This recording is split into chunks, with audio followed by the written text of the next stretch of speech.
Hace unos días atrás terminé de ver la serie de Haunting of Bly Manor y me pareció una serie chivísima, de lo mejor que he visto en Netflix. La verdad es que la disfruté muchísimo. Esta serie la estoy esperando desde hace como 2 años que terminé la primera temporada de Haunting of Hill House, que a mi parecer me parece una joyita también. El capítulo 6 nunca lo voy a superar. Para esta serie su creador Mike Flanagan, igual que en la primera temporada, se basó de historias de diversas novelas de terror. En este caso se basa en la novela de Henry James, The Turn of the Screw. Me gusta muchísimo la decisión de que esta serie se haga en formato de antologías tipo American Horror Story, pero lo que más me gusta es que las historias que se cuentan tanto como en Hill House como Bly tienen un inicio y tienen una meta fija donde quieren llegar. Entonces durante todo ese desarrollo de la historia se van contando y se van atando cabos y no dejan nada a la imaginación ni nada suelto. Creo que es un problema que tienen todas las series últimamente y es algo que se da mucho, y más en Netflix, que de todo lo estiran. Las series al final terminan aburriendo, o esos personajes que los encariñaron terminan convirtiéndolos en otras cosas. Así que por eso yo quiero venir a comentar qué me pareció Haunting of Bly Manor.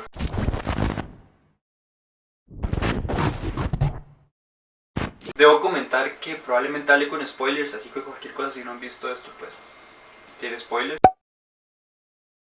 La serie presenta una historia que realmente a mí me parece súper conmovedora, que más allá de una simple historia de fantasmas o que quieren llegar y asustar al espectador, considero que esta historia está muy cargada de sentimentalismo, muy llena de emociones, que es algo que a mí me gustó muchísimo porque sentí que estaba viendo una serie con la que podía conectar más allá de simplemente una trama hueca o vacía, sino que lo que tenemos acá es esta carga emocional que nos hace conectar con los personajes y con la historia, lo que está pasando, lo que está sucediendo, y queremos saber qué, y nos generan esas intrigas y queremos saber qué está pasando, por qué está pasando y qué va a suceder.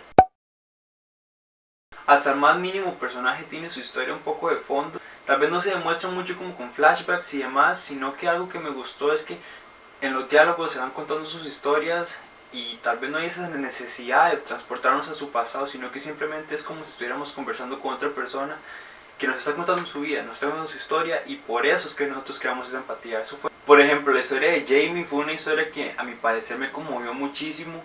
La escena en donde ella empieza a contar su pasado, y con solo ver la actriz, su actuación me pareció y su actuación me transmitió totalmente como si de verdad hubiese vivido todo lo que cuenta, toda su niñez, esa niñez tan traumática, todo lo que le costó y su pérdida también. Por lo cual fue algo que me gustó, que este desarrollo de personajes permite justamente eso, lograr que nos identifiquemos y nos transmitan esas emociones que buscan, y hasta cierto punto pues nos tocan la fibra.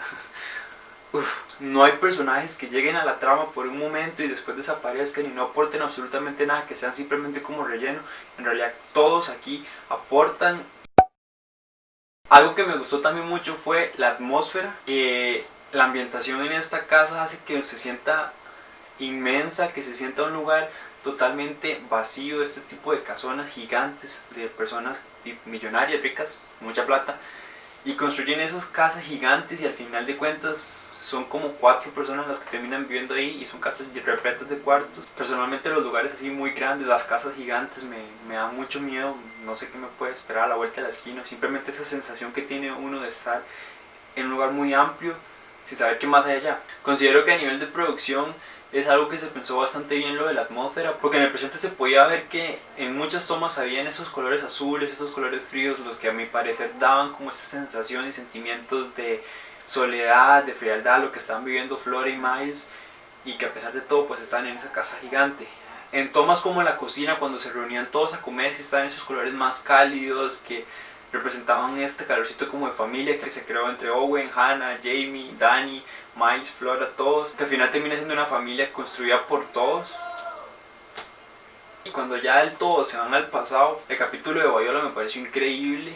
La ambientación, realmente llegué a momentos donde me frustré más justamente en ese capítulo que en toda la serie, y es por todo esto de que ya se ambienta en una época totalmente diferente, en donde llegaron momentos en donde realmente me sentía como al borde de la silla. Un detalle que me encanta de esta serie, tanto de Hill House como de Bly, es el hecho de la dinámica que crean con los fantasmas. Al menos a mí me mantiene todo el momento viendo la pantalla, y me emocionaba muchísimo cuando llegaban y habían escenas que yo podía ver los fantasmas ocultos, tal vez detrás de un mueble, en el fondo de un pasillo, o en esos lugares que tal vez uno no esperaría, y me tenía todo el rato viendo en diferentes episodios. Algunos se me escaparon, Realmente no los vi todos, pero los que vi sí me dan como esa cierta sensación de miedo de ver que los protagonistas están ahí, que caminan de un lado a otro, que caminan por un pasillo y los fantasmas están ahí atrás y no los ven.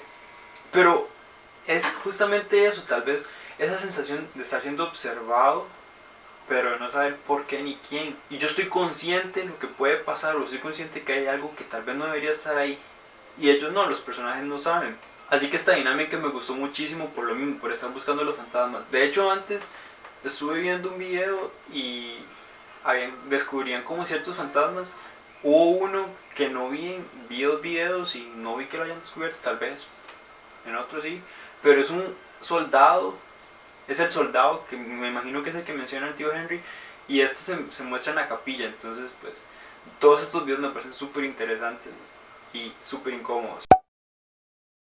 Otra cosa que también me encantó, que siento que la diferencia muchísimo de otras series, es el hecho de que todo tiene una explicación y un cierre. No deja cabos sueltos, que es algo que muchas series lo aplican y a mi parecer es como, ok, está bien dejarlo a la imaginación del espectador, pero no siempre es bueno. A veces uno quisiera saber por qué.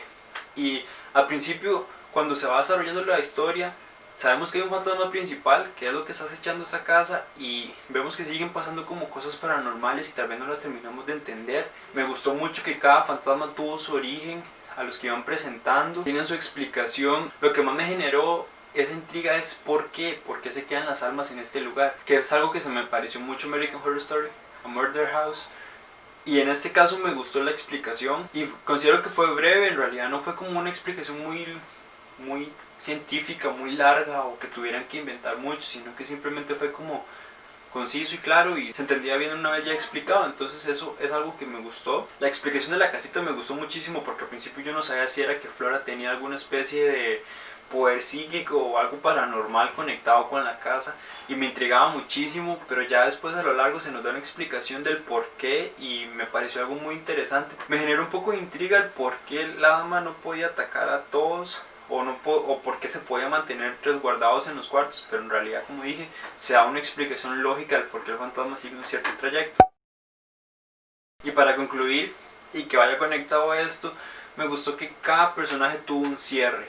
Todo tuvo un cierre, como dije antes, no quedaron cabos sueltos y la historia tuvo un inicio que al final nos llevó a un final muy claro. Debo reconocer que el final me dolió muchísimo. Fue un final que fue muy amargo para mí, no lo esperaba realmente. Sí había escuchado que era bastante triste, pero no esperaba lo que se dio al final. Tal vez esta temporada no fue algo como una historia de terror como lo fue Hill House, sino que fue más como una historia de amor. Y al menos a mi parecer lo que me deja es como lo triste y doloroso que es amar, porque al final cada personaje terminó perdiendo algo, terminó lastimado justamente por esto, por el amor. Van desde el tío Henry, los padres, hasta los niños, la misma dama del lago, todos llegan a sufrir justamente por esto. Y creo que al final eso es lo agrio que tal vez muchas series y muchas películas idealicen esa historia de amor o ese sentimiento que es lo más grandioso que pueden sentir y que al final todos son finales felices, pero que en realidad tal vez la vida no es así. Entonces fue algo que me dejó como analizando, me dejó llorando al final, pero fue algo que disfruté muchísimo. Ese final me pareció uno de los mejores que he visto en series. Así que bueno, esa fue mi opinión de Haunting of Bly Manor. Si les gustó y siguen hasta acá, hasta el final del video, me gustaría comentarles un poco que lo que quiero hacer con YouTube es como un proyecto personal en donde quiero ir subiendo cosas que me gustan y comentando tal vez, y si hay alguien afuera que quiera comentar algo, pues bienvenido sea. Debo confesar que eso se siente rarísimo porque siempre estoy detrás de la cámara y hace rato estoy practicando y entonces ahora es como